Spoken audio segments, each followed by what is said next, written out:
Shalom and greetings from Jerusalem, Jane. The next 24 hours here in Israel is going to be very special.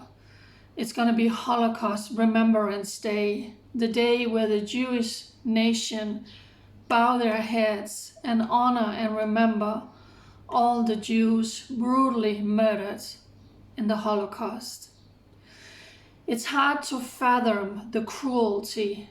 I think the only way to describe it is demonic evil that came against the Jewish people. Forced into trains, some of them were murdered before they even were removed from their house. Many of them, millions of them, forced into trains, sent to concentration camps. Many of them went straight into the gas chambers. Many of them were in the camps, endured horrors and evil that is unfathomable. Many of them, when they were murdered, their skin was peeled off their bodies and it was used for lampshades for Nazis. Down through history, the Jewish people has been hunted, persecuted and killed for no other reason than just being Jewish. Out of the Holocaust, the Jewish nation was reborn. Open the Old Testament and you can read the Jewish presence in the land of Israel. The streets where kings and prophets was walking. The Jewish people have had thousands of years of connection to this land today. Today Israel is prosperous and strong. Israel is a mighty nation. It's incredible what this nation has overcome and how this nation has blossomed into a thriving and incredible nation. All of you who have visited here know just how extraordinary this nation is. This is a land of majesty and mystery, of great destiny and history, a place that I have been honored to call my home for the past almost 10 years.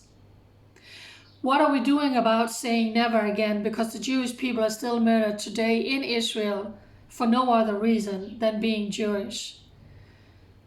In 2 weeks, we had 14 Israelis being brutally murdered by Palestinian terrorists, by Arab terrorists here in Israel for no other reason being Jewish.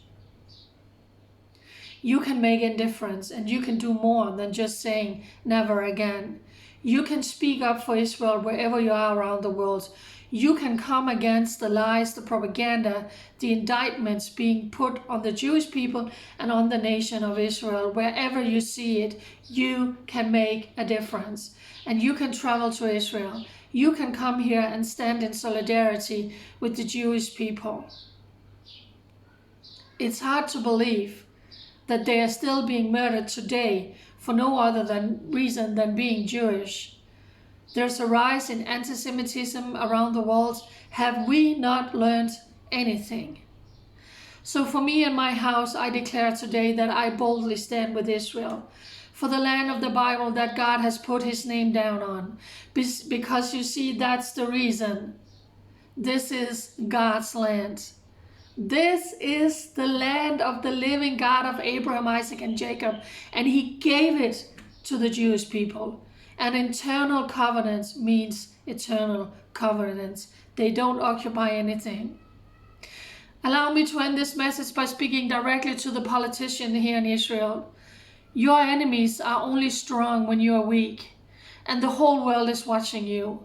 The whole world, and especially the Christians who loves Israel, who stand united with Israel, are praying, but also saying, Jane, what's going on in Israel? Why is there so much bickering? Why is there so much slandering amongst each other? It's time for you to unite.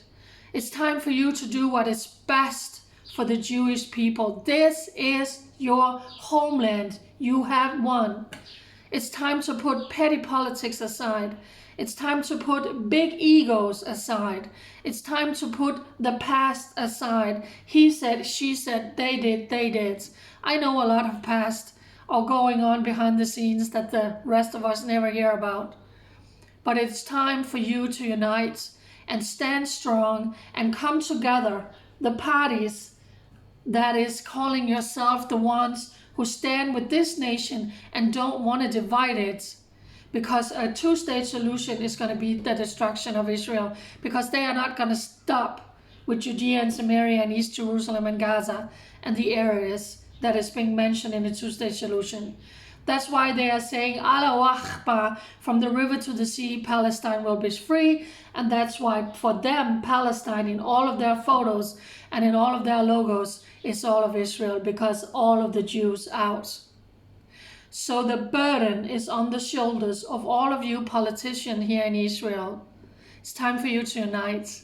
It's time for you to forget about all of the past, the big egos, the personal ambitions, and say, wow, I was selected to serve as a politician in the Israeli government for the Jewish state. We watch you and we love you. We are just a little bit complex to see what's going on right now here in Israel. You have the power to do what is right and to make a strong government that is standing for the Jewish state. So on this Holocaust Remembrance Day, we stand with you, Israel. We love you, Israel, for such a time as this, because God has commanded us to stand united with Israel, to comfort my people. If you love God and He's the foundation in your hearts, in your life, you cannot not also love His nation and His people, because they are one. So today we honor all the people who were brutally murdered in the Holocaust. And today we honor, we love, and we stand united with the Jewish people today. God bless Israel, and God bless all of you.